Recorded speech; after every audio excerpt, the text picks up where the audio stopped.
Getting pediatric donors or young donors within the pediatric age group is more difficult in this country because pediatric organ donation has not been as popular, or awareness is not as much as for adults. So we're starting an initiative to start organ donation in children's hospitals. Nevertheless, the fact that majority of these children have what is called dilated cardiomyopathy means that the hearts are dilated and enlarged in size. So hearts from older patients can be fit into the chest cavity of a smaller child. So it makes it possible to do pediatric transplants. With growing awareness about organ donation in pediatric hospitals, we expect that more pediatric donors will become available to help save these precious lives. So once a patient is identified as potential candidate for heart transplantation, we do a few tests from the point of view of his immunological status to make sure that transplant is possible. And then they are listed in the state waiting list for organ transplant. And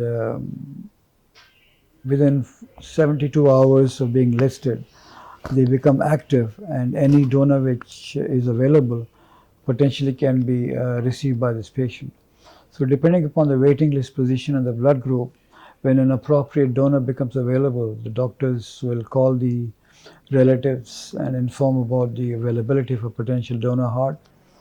A team from the hospital will go to the hospital where a donor is available and evaluate the donor heart or the donor lungs, as the case may be, to find out the suitability of that organ to be implanted into the recipient patient. And if the organ is found to be suitable, the patient is informed and then admitted to the hospital. The operation itself takes about 3 to 4 hours, and the patient is then shifted to the intensive care unit. And depending on the condition and depending upon the operation, the ICU stay can be as short as 4 or 5 days to as long as 2 weeks. At the end of 2 weeks, we normally do a biopsy of the new heart to ensure that there is no rejection. And with current modern drugs, the incidence of rejection is very low, less than 2%. And the patients are usually discharged from the hospital in 3 weeks. Since the organ belongs to some other body, these patients need to be on drugs to prevent the organ from being rejected. We call these immunosuppressive drugs. Usually the patients are discharged on 3 drugs: steroids and mycophenolate and another drug called tacrolimus. And at the end of 6 months for a heart transplant, we normally stop the steroids. And these patients are on just 2 drugs.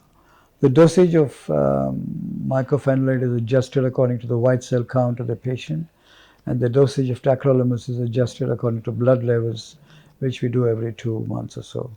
The patients need to be followed up very closely, and every 3 months they need to get an echocardiogram done and a tacrolimus level tested. And every year we will call them back for a biopsy of the transplanted heart and an angiogram to make sure that the transplanted heart is working normally. If all these instructions are followed, there's every possibility that these patients are well and the transplanted heart is functioning normally for the next 20 years with an excellent quality of life.